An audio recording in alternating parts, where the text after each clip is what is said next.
इस वीडियो में हम जानेंगे कि हम एग्ज़ाम की तैयारी कितना करते रहते हैं। आज के समय आप खुद भी देखे होंगे कि स्टूडेंट एस्पिरेंट बने रहते हैं।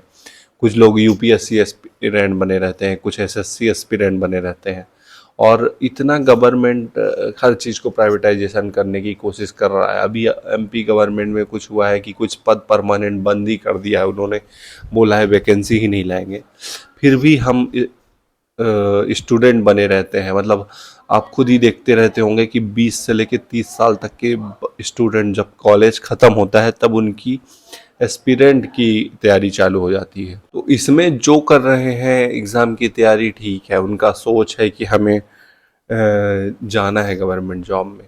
लेकिन कुछ लोग भेड़ चाल में भी लगे रहते हैं इसमें, मतलब जिनको कुछ नहीं करना, घर वालों पैसे के थ्रू सपोर्ट कर रहे हैं, तो उन वो भी भेड़ चाल में लगे रहते हैं दूसरे का देख के।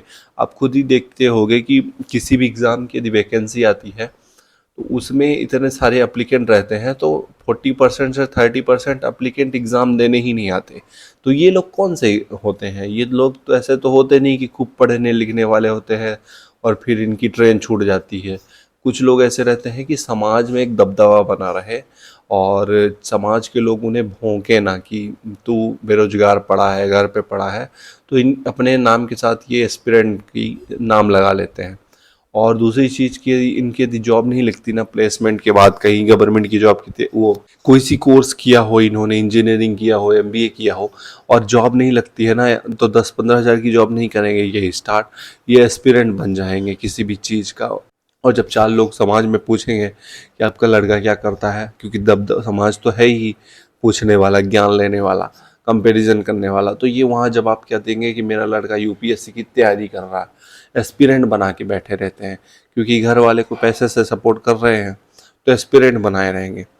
अब इनको देखा सीखी के चक्कर में वो भी मिडिल क्लास का लड़का एस्पिरेंट बना रहता है, जिनके घर में फाइनेंशियल स्ट्रॉन्ग इतना नहीं रहता, वो भी अपनी 30-30 साल की उम्र में एस्पिरेंट बने रहता है। मैं खुद रियल लाइफ एग्जांपल बता रहा हूँ, एक मेरे पहचान का ही है। इस इतना एस्पिरेंट बनना है कि आज की उम्र उसकी 25 से 26 है, लेकिन उसको कुछ नहीं करना, केवल एक एग्ज़ाम निकालना है और रटता रहता है 5-6 साल से। इस टाइप के लोग नहीं चाहिए भाई। तुम्हें एग्ज़ाम निकालना है, 1-2 साल में निकाल लो। अदरवाइज तुम क्यों एस्पिरेंट बने रहते हो? कोई स्किल सीख के उस पर काम करके और प्राइवेट जॉब कर लो, फ्रीलांसिंग कर लो, खुद का बिजनेस कर लो, दुकान डाल लो, प्लम्बिंग का काम कर लो। नहीं, ऐसा काम नहीं करना जो समाज में दबदबा कम कर देगा। दहेज कहाँ मिलेगा? ये भी तो है एक समस्या।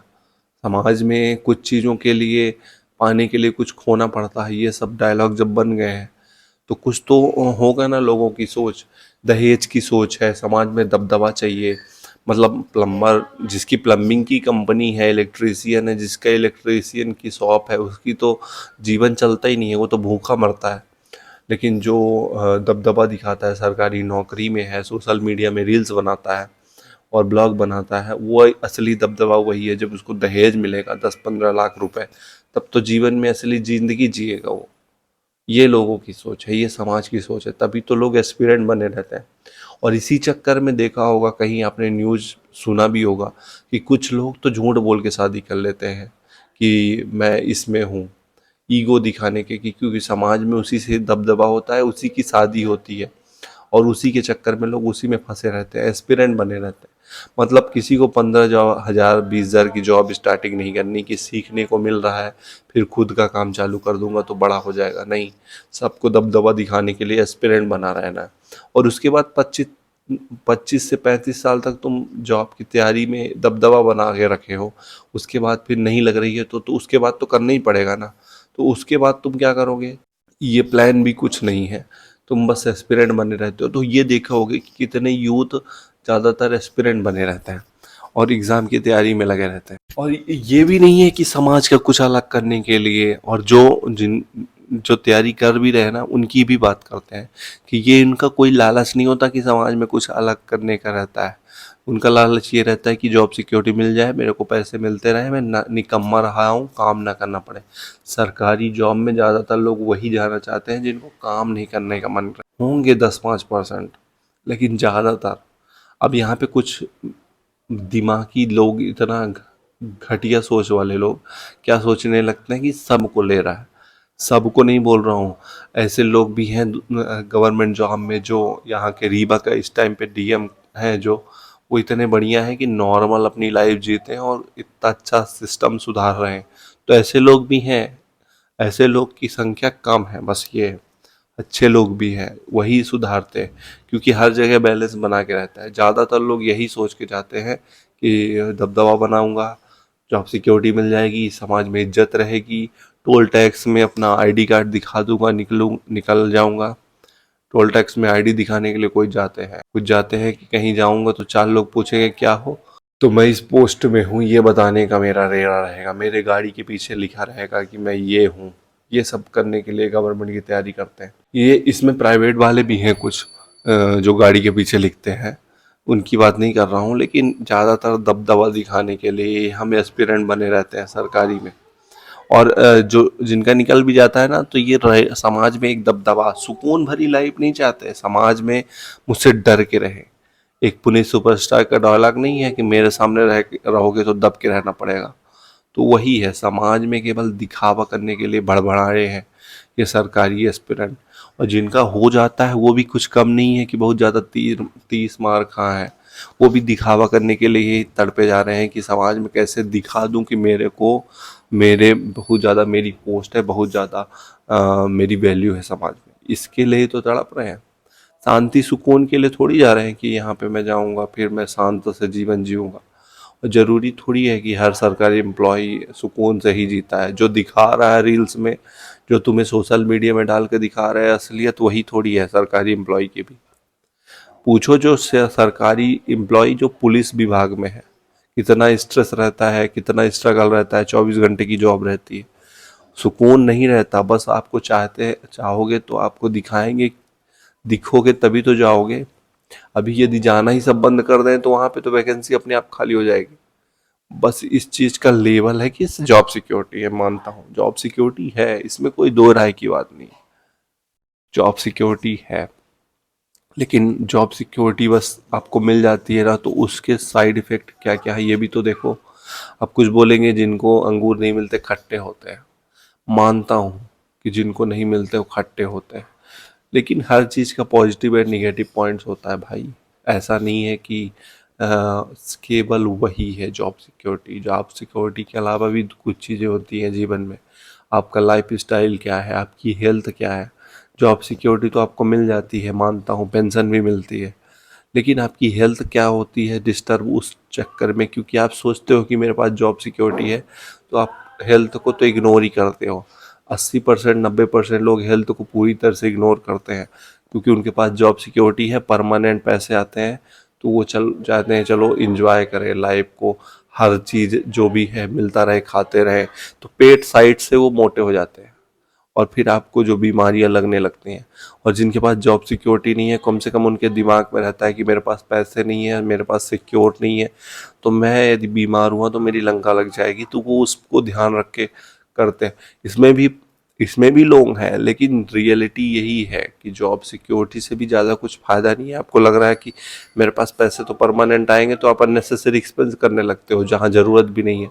आप ईएमआई में सामान खरीदने लगते हो, आप मिनिमलिस्टिक लाइफ जी सकते हो, लेकिन नहीं, आप ईएमआई में चीज़ें खरीदने लगते हो। तो जॉब सिक्योरिटी है, लेकिन आपका जीवन शांति से नहीं जिएगा। ये मत सोचना कि जॉब सिक्योरिटी है तो शांति रहेगी, नहीं रहेगी। ईएमआई का लोड रहेगा, पारिवारिक प्रेशर रहेगा कि तुम्हारे पास जॉब सिक्योरिटी है तो तुम्हारे पास गाड़ी क्यों नहीं है, आप सुकून से पैदल नहीं चल सकते, आप गाड़ी के बिना जाओगे नहीं, क्योंकि आपका दबदबा है समाज में।